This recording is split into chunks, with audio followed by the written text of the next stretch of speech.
All right, May 22nd, Arm Day, Enduro Month. I just made this entire video, but for whatever reason, the sound wasn't working, so I'm going to try to rip through this as fast as possible, which I'm sure some of you are thrilled about. 2-minute EMOM, 5 rounds, calories on the ski erg. This is going to start our triceps up. It's a lot of volume, for our triceps. I'm only saying that because it is Arm Day, and I really took that into consideration when leading Arm Day with this. We were also just due to do this 2-minute EMOM. I think still a lot of people aren't entirely sure what they're capable on the ski erg. We're still trying to get comfortable on the ski erg, and this should offer us some pretty solid volume and repetition, and not only that, just like data to figure out moving forward what we can and cannot do on the ski erg. So make sure you guys track this, write this down. It's for sure going to come back. The core EMOM after that, 10 minutes. Again, do this 2 times a month for sure. I've heard a lot of people, not a lot, but a handful of people have asked to do this more frequently. It's just hard. Like, I don't value it enough to do it, for it to take up more time. I could see a world where we do it 3 times a month, but right now we're at 2, and it's pretty hard to find more time for this. But things could change in the future, just FYI. And I do think we do a lot of indirect trunk work, which I'm going to talk about in the next block, which is why I'm not a huge proponent of spending more time on the core EMOM.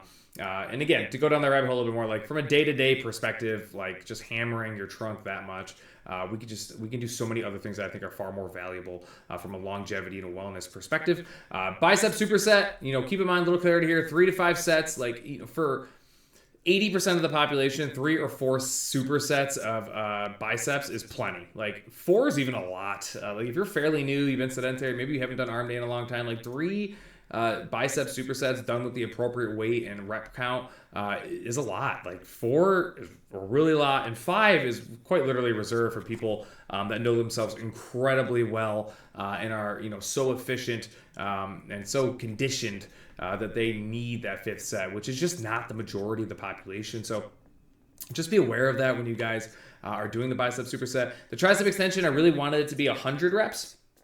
But it's same concept as the 3, 4, and 5 sets of the superset. I want to give options to those that maybe haven't been doing this for a long time, or are fairly new, or just haven't done it recently.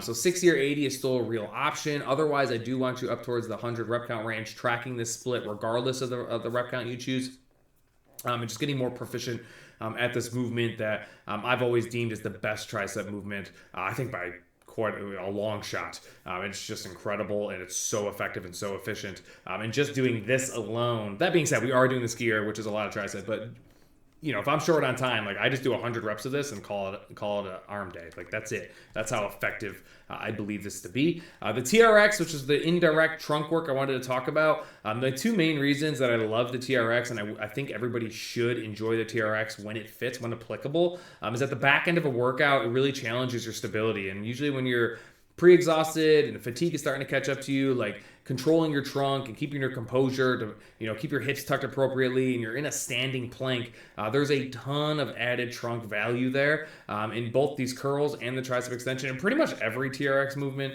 is really solely working from the inside out. So although you're doing a curl and you're doing a tricep extension, the first thing you need to do is set your foundation, which is setting your hips, setting your trunk, making sure it's engaged and contracted, you're stable, and then you would work on isolating your biceps or your triceps.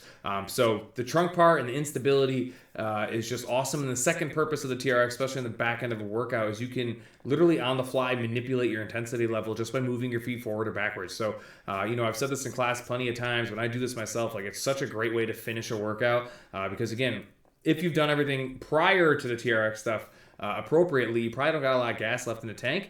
And you actually see feet constantly moving and shifting as you guys change angles because you started aggressive and you realize 4 or 5 reps in that you just can't maintain good form or keep your trunk engaged, or you're compensating somehow and you just change your angle and you get it further from the wall or closer to the wall, whatever it is you're trying to make up for. And the TRX, the value in those 2 things is just, it's really hard to compete with on the back end of a workout.